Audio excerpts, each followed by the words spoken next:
We had a customer order one of our tungsten rings with an emerald inlay. Just as we were gathering the materials to make the ring, she reached out and asked if we could also engrave the ring. What's up, everybody? Welcome to the channel and welcome to our humble shop. I'm Roy from Stonecress Designs, and today we'll be making a custom tungsten ring. It's not that difficult, so let's get started.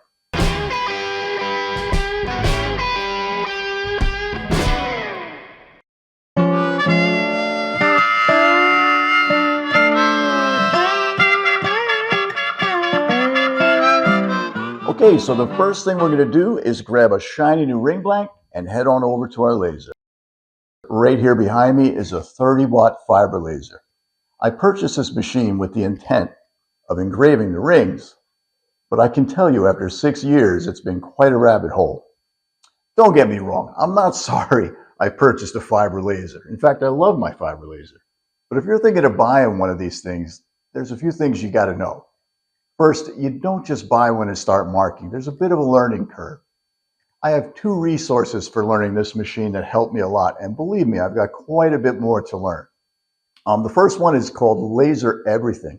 They're on YouTube, and this guy taught me how to set up the focus, how to keep the line straight, how to do the rotary, which is nearly impossible. He'll walk you right through it. It's easy as pie when this guy explains it to you. The second resource I got is called Laser Engraving 911.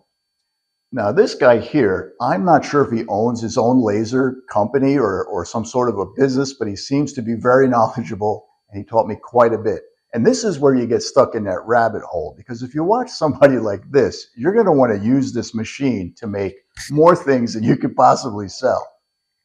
Anyway, moving on. One thing I should mention, I use Lightburn for all my shop lasers. This machine came with, I believe it's called EasyCAD, which I quickly deleted and installed Lightburn.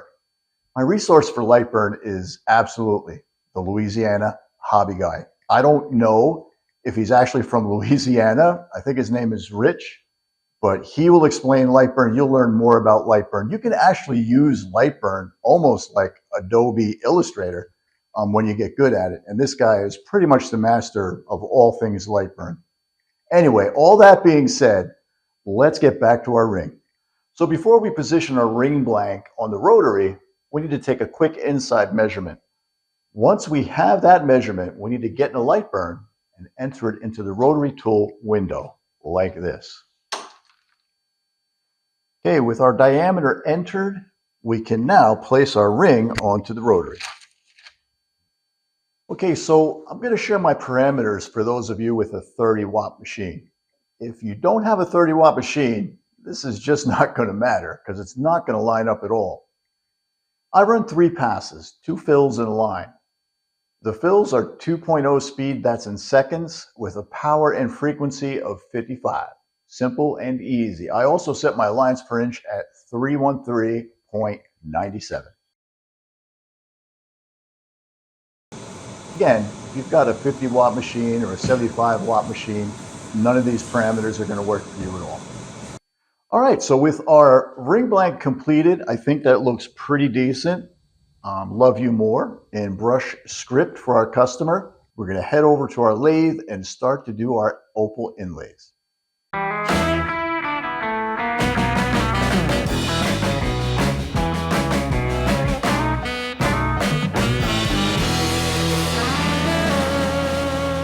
So this is our benchtop sized wood lathe. Now I've owned this machine for 7 years, and this particular model is called the Nova Comet 2. I have put this machine through so much abuse. I've left it on overnight. I haven't gotten to it till the following day, and it just keeps chugging right along.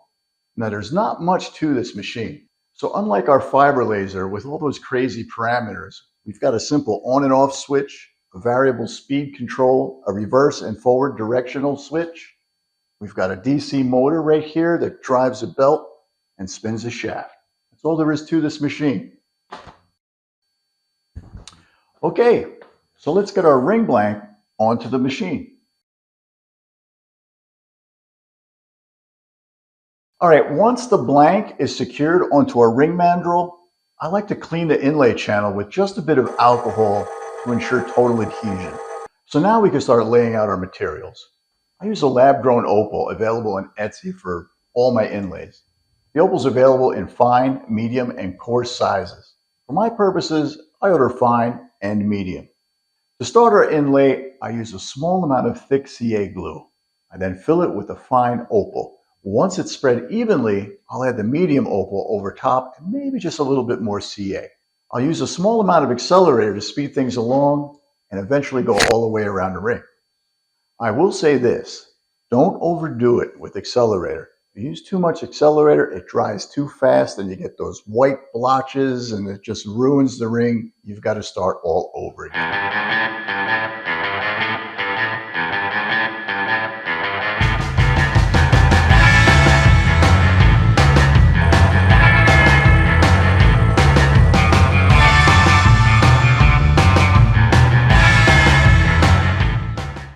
Okay, so our inlay is completely done and it looks hideous. Actually, it's supposed to look that way. Pretty much the only thing we can do at this point is to let this thing cure overnight and return in the morning. So once we return in the morning, we'll be filing this ring down and continuing with our build. I'll see you in one sleep.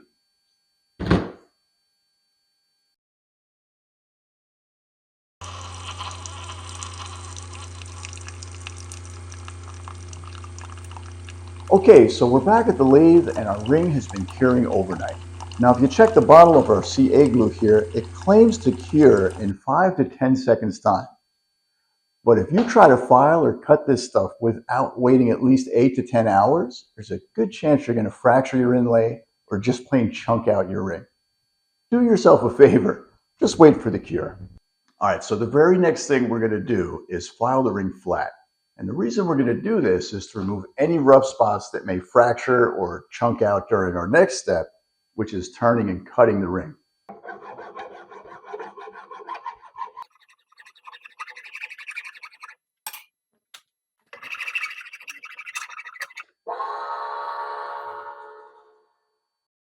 All right, so now we're going to use our hollowing scraper to create just a very slight valley in the inlay of our ring.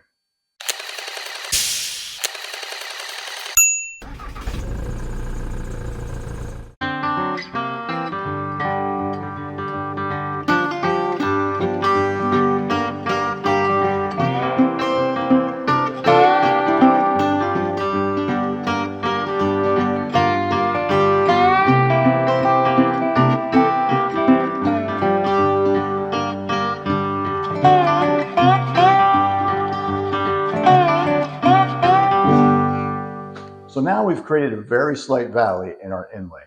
So the very next thing I want to do is fill that valley with some super thin CA glue. But first, using some 320 grit sandpaper, I just want to very lightly sand any grooves left from cutting out of our inlay.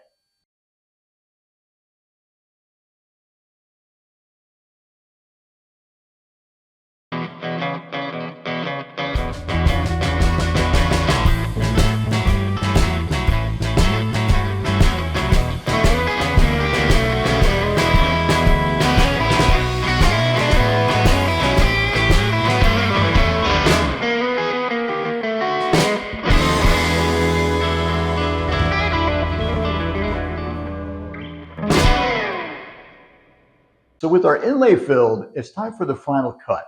I use a very inexpensive cutter. I actually purchased a mini lathe toolkit from Amazon and flattened all the blades. I have no shame, so don't ask. Once we cut this ring flush, it's time for some light sanding and then our final finish. Let's go.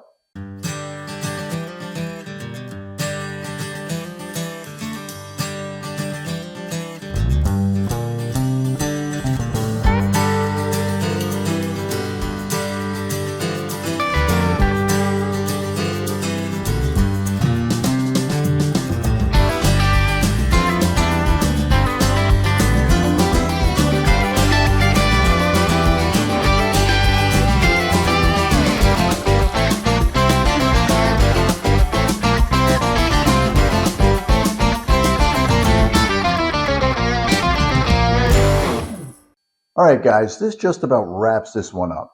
So just to recap, we started on our laser right here to personalize this ring for our customer. We then moved on to the lathe to do our inlay. After curing overnight, we filed, cut, and added our final finish to the ring. So overall, I think our customer is going to be very happy with this ring. Once again, my name is Roy from Stonecress Designs.